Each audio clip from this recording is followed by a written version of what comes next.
जाट महाकुंभ, क्या ये एक ठोस सामाजिक और समाज को आगे बढ़ाने वाला कार्यक्रम था, या फिर कोरी राजनीतिक हथकंडा? इस पूरे मसले पर इस पूरे वीडियो में हम बातचीत करने वाले हैं और आपको एक डिटेल्ड एनालिसिस बताने वाले हैं कि आखिरकार जाट महाकुंभ का क्या मकसद और क्या मतलब था। क्या इसके पीछे कोई था, या फिर ये कहीं ना कहीं इलेक्शन ईयर में कुछ लोगों को ऊपर बढ़ाने की और राजनीतिक रूप से उनकी राजनीतिक रोटियां सिखवाने की महज एक कोशिश थी। इस पूरे मामले को समझने की कोशिश करते हैं। राजस्थान में अगर आप घूमेंगे और किसी बच्चे से भी पूछ लेंगे कि बताओ जाट कौम का सबसे बड़ा नेता कौन है राजस्थान में, हल्की सी राजनीतिक समझ रखने वाला शख्स भी हनुमान बेनीवाल का नाम लेगा। और सच बात यह है कि हनुमान बेनीवाल इस कार्यक्रम में मौजूद नहीं थे। अब कई सारी बातें सियासी हलकों में चल रही है। सियासी गलियारों की अगर माने तो बात यह भी चलती है कि वसुंधरा राजे के पास जब जाट महाकुंभ का इनविटेशन पहुंचा तो उन्होंने राजा राम मील और आयोजकों से कहा कि हनुमान तो नहीं आ रहे, और उन्होंने कहा नहीं। लेकिन दूसरी तरफ सोशल मीडिया पे ये भी चल रहा था कि हनुमान बेनीवाल को इसका इनविटेशन भेजा हुआ था। अब समझने वाली बात यह है कि हनुमान बेनीवाल को अगर इनविटेशन भेजा होता तो क्या उन तमाम लोगों की राजनीति चमक पाती जिनको चमकाने के लिए ये कार्यक्रम किया गया? और प्रथम दृष्टया तो यही लगता है कि इस कार्यक्रम को उनकी राजनीति दृष्टिकोण को, उनकी राजनीति को चमकाने के लिए ही किया गया है। हनुमान बेनीवाल को अगर अलग रख के सोचा जाए तो लगभग तमाम सारे जाट नेता इस महाकुंभ में मौजूद थे। लेकिन जरा गौर से देखते हैं, जरा पास आके देखते हैं कि ये बाकी जो तमाम सारे नेता थे इनकी अहमियत क्या है। गोविंद सिंह डोटासरा जो कांग्रेस के प्रदेशाध्यक्ष तो हैं, लेकिन पूरी तरह से नतमस्तक हो चुके हैं कई लोगों के आगे। वो कौम की बात किस तरह से कड़क अंदाज में करेंगे। वो गोविंद सिंह डोटासरा हर जगह पे आरोपित हैं। पेपर लीक पे उनके ऊपर सवाल उठते रहे हैं। आरएएस में अपने रिश्तेदारों को पास करवाने पर उन पर सवाल उठते रहे हैं। खुद मुख्यमंत्री गहलोत ने बिरला सभागार में लोगों से पूछ लिया उनकी मौजूदगी में कि क्या ट्रांसफर में पैसे लिए जाते हैं, और लोगों ने कहा हाँ, अध्यापकों ने कहा हाँ। हद से ज्यादा विवाद उनके साथ चलते रहते हैं। अब ये कैसे कौम की बात करेंगे? ऐसे नेता मौजूद अगर हैं तो उनके होने से फर्क क्या पड़ता है?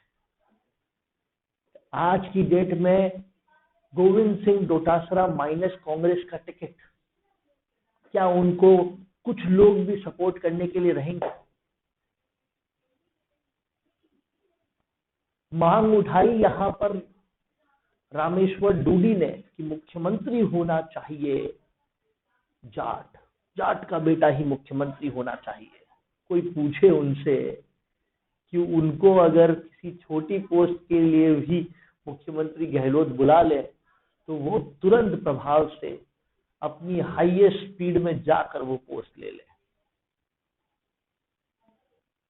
कहीं ना कहीं यहाँ जो लोग थे उनकी कुवत क्या, इन पर सवाल उठता है। सतीश पूनिया बीजेपी प्रदेशाध्यक्ष तो है, लेकिन कब वो अपनी बात ढंग से रख पाए कभी, और कितने लोग उनको फॉलो करते हैं, ये समझने वाली बात है। क्या उनकी एक आवाज पे लाखों लोग आ सकते हैं? शायद नहीं। वो सतीश पूनिया क्या कौम की बात करेंगे जिनका पूरा कार्यकारिणी ही, जिनका पूरा स्ट्रैटेजी ही ऊपर से तय होती है, जो अपोजिशन की भूमिका भी ढंग से नहीं निभा पाए। पेपर लीक का आंदोलन भी तब किया जब किरोड़ी लाल मीणा उस आंदोलन को पूरी तरह से कंप्लीट करके वीरांगनाओं का आंदोलन भी कर चुके थे। फिर विश्वेंद्र सिंह आए। विश्वेंद्र सिंह से ज्यादा दल बदलू नेता पूरी राजनीति में कहीं मिलेंगे नहीं। पहले सचिन पायलट के साथ थे, उनके साथ मानेसर गए, फिर दल ऐसा बदल लिया, खुद उनके बेटे उनको नहीं मानते। इस तरह के नेता यहाँ पर आए और ऐसा लग रहा था पूरे जाट को महाकुंभ में बहुत सारे इंतजाम पहले से ही किए हुए थे। हनुमान बेनीवाल के नारे लगाते हुए युवा जैसे ही पहुंचे, क्योंकि क्रेज तो हनुमान बेनीवाल का ही है, तो वैसे ही पुलिस मौजूद थी। मानो उनको पहले से पता था कि ऐसा कुछ होने वाला है। उनको ले जाने के लिए और उनको अलग थलग करने के लिए लग रहा था कि पीछे सब पुलिस को पूरी तरह से इन्फॉर्म किया गया है कि ये सब कुछ करना है। वसुंधरा राजे वहां मौजूद थी। वसुंधरा राजे को खुद बीजेपी आलाकमान आगे नहीं जाने देता। वो अपने आप को राजपूत भी बताती है, जाट भी बताती है, गुर्जर की बहू लाती हूँ ऐसा कहती है। अब ऐसे में कौम की आवाज कौन उठाएगा? जो पार्लियामेंट में सबसे सशक्त तरीके से बोलते हैं, जिनके एक आवाज पे लाखों लोग आ जाते हैं, जो मोहताज नहीं है बीजेपी या कांग्रेस के, ऐसे हनुमान बेनीवाल को तो आपने बुलाया ही।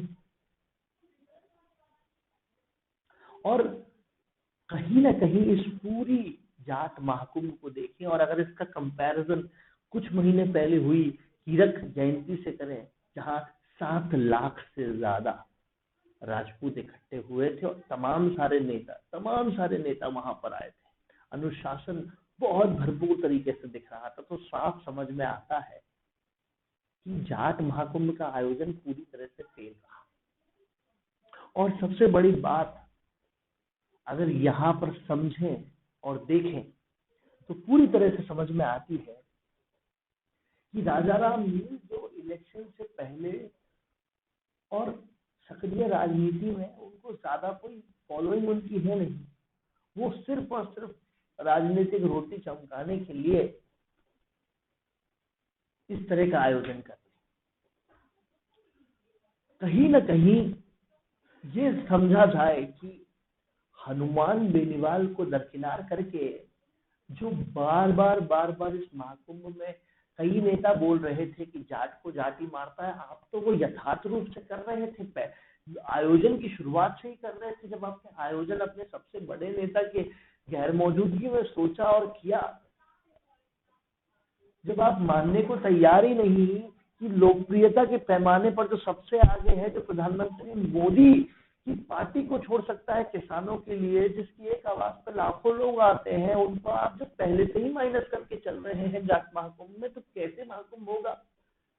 खोलकर देख लीजिए सोशल मीडिया, एक बार समझ में आ जाएगा कि लोग क्या चाहते हैं, लोगों की क्या राय है। आपने तो जाट महाकुंभ शुरू होने से पहले ही 2 भागों में डिवाइड कर दिया। डिवाइड एंड रूल की स्ट्रेटजी अपनाकर आप अपनी राजनीति चमका रहे हैं। ये किस तरह की राजनीति? तो जाट महाकुंभ का पूरा ये जो कार्यक्रम था, इसकी राजनीति पूरी तरह से राजनीतिक हथकंडा था, उसके सिवा कुछ भी नहीं था। ये अगर कहना बिल्कुल साफ तौर से भी कहा जाए तो भी कोई अतिशयोक्ति नहीं होगी, क्योंकि ये साफ है कि हनुमान बेनीवाल जैसा शख्स जो पुरजोर तरीके से वसुंधरा की भी खिलाफत कर सकता है और गहलोत की भी, और किसी की हिम्मत नहीं है कि उन्हें किसी भी तरह से डराए, ना एसओजी से डरते हैं ना और किसी चीज से। वो साफ गोही जो एनडीए से को समर्थन देने के बाद अगर किसानों के खिलाफ कानून बनाया तो कुवत रखते हैं, रीढ़ की हड्डी रखते हैं एनडीए से नाता तोड़ने की, क्योंकि किसानों के साथ हैं तो किसानों के साथ ही रहेंगे, चाहे देश की सबसे बड़ी पार्टी या प्रधानमंत्री मोदी की पार्टी चुनाव छोड़ने की कुवत रखते हैं और पूरी तरह से पुरजोर तरीके से पार्लियामेंट में सशक्त तरीके से अपनी बात रखते हैं। अब आपने सबसे सशक्त तरीके से बात रखने वाले शख्स को, जो किसी के भी आगे झुका हुआ नहीं है, उनके आगे उनको छोड़ के आप ऐसे लोगों को आगे कर रहे हैं, या तो जो विश्वेंद्र सिंह जैसे दल बदलते हैं, या चाटुकारिता की अपनी चरम सीमा पर पहुंच चुके गोविंद सिंह डोटासरा को आगे रखते हैं, या फिर पहले से ही नतमस्तक हुए सतीश पूनिया को। तो ऐसे में कैसे कौम की बात आगे जाएगी, कैसे मुख्यमंत्री बन पाएगा, क्या कुछ हो पाएगा, ये सोचने वाली बात है। और ये बात केवल मैं नहीं कर रहा, जाकर देखिए सोशल मीडिया पर, जाकर देखिए लोगों की हर कोई यही बात कह रहा है। और जो बात हर स्पीकर लगभग कह रहा था कि जाट ही जाट को मारता है, वो चरितार्थ आपने इस कार्यक्रम से पहले ही कर दिया।